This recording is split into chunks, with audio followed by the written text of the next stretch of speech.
News Malayalam പുറത്തുകൊണ്ടുവന്ന PSC പരീക്ഷാ ക്രമക്കേടിൽ നിർണായക PSC യോഗം നടക്കുന്ന ദിവസം കൂടിയാണ് കേട്ടോ ഇന്ന്. അന്വേഷണ സംഘത്തിന് PSC ഇതുവരെ കൈമാറിയ രേഖകളുടെ വിവരങ്ങൾ ചെയർമാൻ യോഗത്തിൽ വിശദീകരിക്കും.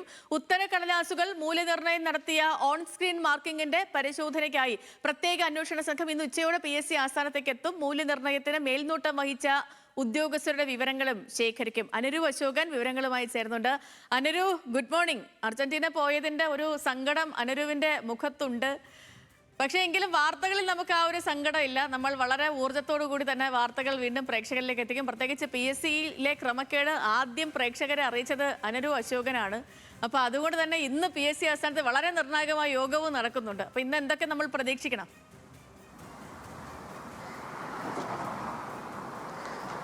സേതു, അർജന്റീന ഫാൻസിനെ സംബന്ധിച്ച് അത്ര നല്ല ഒരു മോർണിംഗ് അല്ല ഇന്ന്. എങ്കിലും വാർത്തകൾ അറിയിക്കുന്നതിന് നമ്മൾ പിന്നിലേക്ക് പോവില്ല.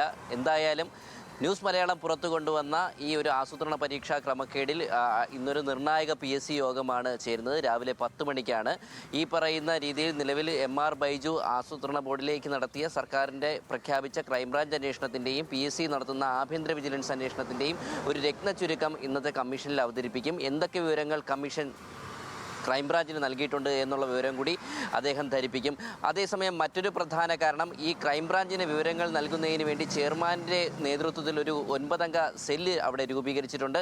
ചെയർമാൻ സെക്രട്ടേറിയറ്റിലെ ഉദ്യോഗസ്ഥരടക്കമുള്ളവരാണ് ഈ സെല്ലിൽ. പക്ഷേ ഈ സെല്ലിലടക്കമുള്ള ഒരു ഉദ്യോഗസ്ഥ ഈ അന്വേഷണത്തെ തള്ളിപ്പറഞ്ഞുകൊണ്ട് ഈ അന്വേഷണമൊക്കെ വെറുതെയാണ്, മാധ്യമ വാർത്തകൾ വ്യാജമാണെന്ന് പറഞ്ഞുകൊണ്ട് ഒരു FB പോസ്റ്റ് കഴിഞ്ഞ ദിവസങ്ങളിൽ ഇട്ടിരുന്നു. ഇതിൽ കമ്മീഷൻ അംഗങ്ങൾക്കടക്കം എതിർപ്പുണ്ട്. കാരണം കമ്മീഷൻ അംഗങ്ങളടക്കം ആവശ്യപ്പെട്ടത് പ്രകാരമാണ് ആഭ്യന്തര വിജിലൻസ് അന്വേഷണം കൊണ്ടുവന്നത്. കാരണം ഇതൊരു വീഴ്ച മാത്രമല്ല, ഇതിലൊരു അട്ടിമറി ഉണ്ടെന്ന് കമ്മീഷൻ അംഗങ്ങൾക്ക് സംശയമുണ്ടായിരുന്നു. അതുകൊണ്ടാണ് നേരത്തെ പരീക്ഷാ കൺട്രോളർ അന്വേഷിക്കട്ടെ എന്നുള്ള ചെയർമാൻ്റെ ആ നിലപാട് തന്നെ മാറ്റിമറിച്ചുകൊണ്ട് പിന്നീട് വീണ്ടും ആഭ്യന്തര വിജിലൻസ് SP അന്വേഷിക്കുന്ന നിലയിലേക്ക് വന്നത്. എന്നാൽ ഈ ഉദ്യോഗസ്ഥയുടെ നിലപാട് ഇതിന് വിപരീതമാണ്. ക്രൈംബ്രാഞ്ചിന് വിവരങ്ങൾ നൽകേണ്ട ഒരു ഉദ്യോഗസ്ഥ തന്നെ ഇത്തരത്തിലൊരു നിലപാടെടുത്തത് ശരിയായില്ല എന്നുള്ള ഒരു കാഴ്ചപ്പാട് കമ്മീഷൻ അംഗങ്ങൾക്ക് പലർക്കുമുണ്ട്. അതുകൊണ്ട് തന്നെ ഇന്നത്തെ യോഗത്തിൽ ഈ ഉദ്യോഗസ്ഥരെ, സൂര്യപ്രഭ എന്ന് പറയുന്ന ഉദ്യോഗസ്ഥർക്കെതിരെ എന്ത് നിലപാടെടുക്കും എന്നുള്ളത് കാണേണ്ടതാണ്.